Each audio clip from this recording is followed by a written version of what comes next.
Well, good morning again. Today is the day that we honor the men and women who gave their lives defending our nation, fighting to acquire and to hold on to freedom. As a people, we've been through a lot. Looking at American history, the struggle really began with Queen Anne's War, continued on through the American Revolution.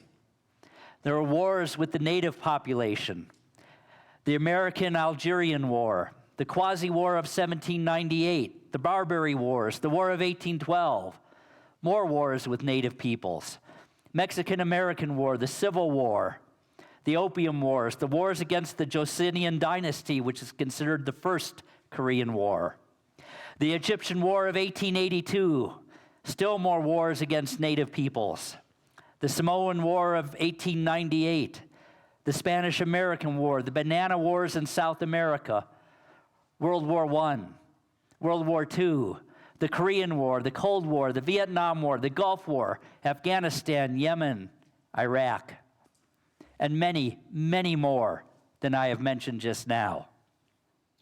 The total official count is 108 wars,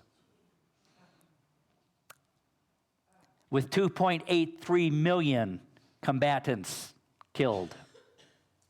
That does not include Native American deaths who are fighting for their freedom in their country. That does not include civilian deaths or slave deaths, and it does not include Cold War deaths.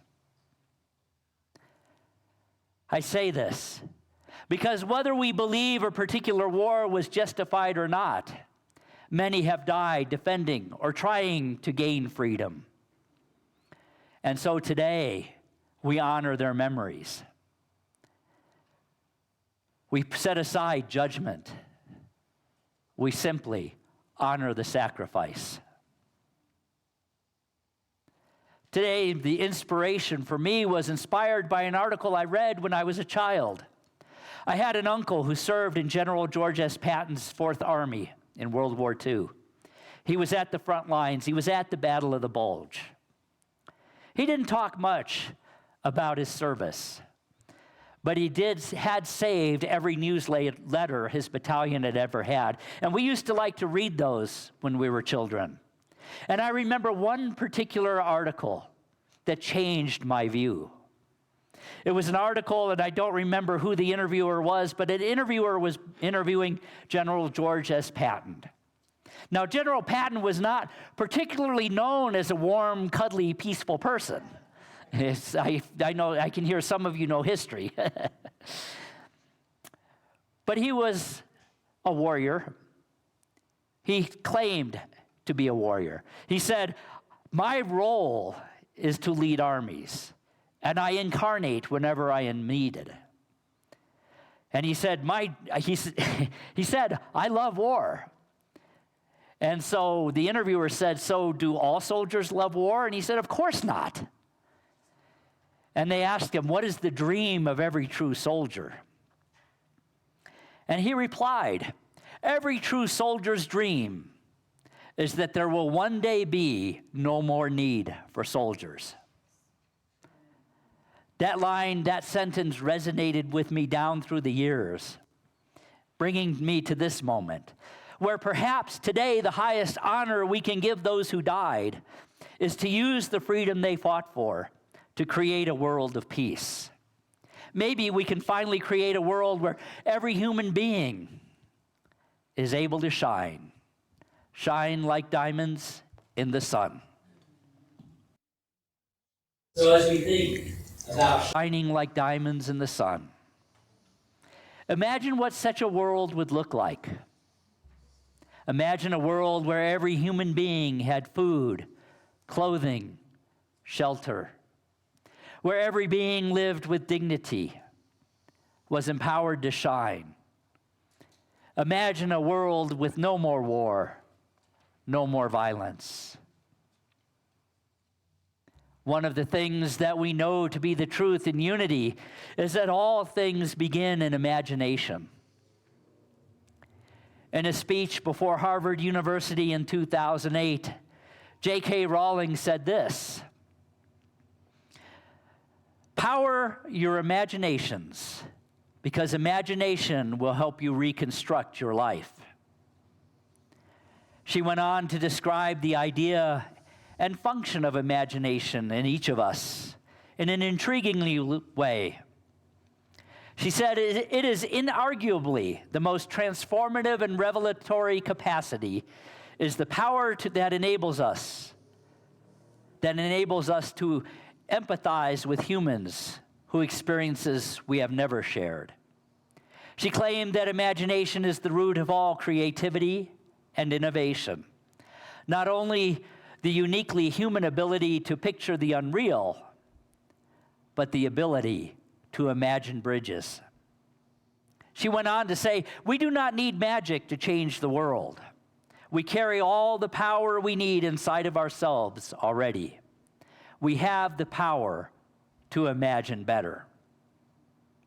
Why is imagination important? It is because it is so lacking in our world. We have cut ourselves off from the phenomenon, attributing the lack of use of imagination to build a better world to the challenges in life. And yet, every choice we make, every idea we have, and every chance we have started as a thought in our head. We have the power to recognize and reframe our world, to recognize and reframe our beliefs in order to make them work in our favor. Imagination is a way to think outside of the box. It is the gateway to experiencing magic. It keeps us passionate about things in life. It opens the door to greater futures. It enhances our tenacity to make better plans. How can you use this capacity of imagination? I read a while back of 3 ways we can use imagination to break free of a trap that we have fallen into. The trap of imagining a world of war. Look at our media. Look at our popular entertainment. We thrive on war. We thrive on violence in the world of entertainment. Look at the way we communicate with one another. Words of violence, words of destruction, instead of words that build up, words that heal. So the first step is the letter D. Desire a future state that is free, that is peace-filled. Ask ourselves, how do we visualize the results of our imagination? How do we visualize the results of our efforts? How do we see a task accomplished? What does it feel like? What difference does it make in our lives? Be specific about the details, whether they cover all of the aspects or not. The next letter is E. Enable the future to be present in the now. Enable it. What are the necessary conditions that we have to achieve a goal? What kind of ecosystems will we build? What kind of environments? What kind of socioeconomic conditions? What kind of political works? How will I support that? Will I support it through changing my thinking? I read one time that Edwin Gaines said, we have to think like a gardener who nurtures each flower to full bloom. What kind of flower are we nurturing? The final letter in this acronym, which is DEW, by the way, D-E-W, is W. What work do we do toward achieving this world? Once we have discovered the conditions, it is time to satisfy those conditions through specific result-driven activities. It requires a paradigm shift from blame, a paradigm shift to collaboration. What is the result of our efforts? What is the result that we desire? What is the definition of achievement? For us, in this moment. The result is peace. The definition is a world where everyone can be their true selves.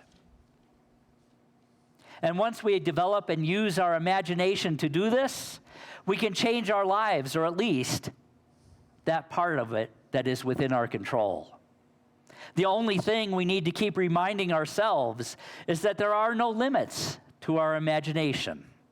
It is we who refrain from war, refrain from violence, instead of refraining from unleashing the power of our imagination. Albert Einstein said, "Knowledge is limited. Imagination encircles the world." Can you imagine a world of no more war?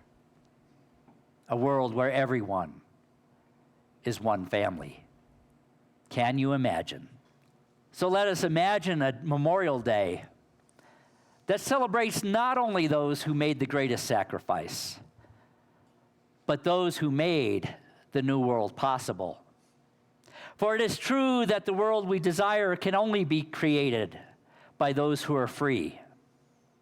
Not merely free of tyranny and oppression, but free of the glorification of war, free of the thirst for power by a few, and free of the causes of war. Imagine a world at peace. Imagine a world free from war. Imagine a world where everyone is free to become the human being they were born to be. And remember this, that what we believe ourselves to be in our imagination becomes reality. As they say, dreamers are the fortunate ones who see the dawn before the rest of the world does. Can you see the dawn of the new world? Can you see us building a world of peace, of harmony, of oneness?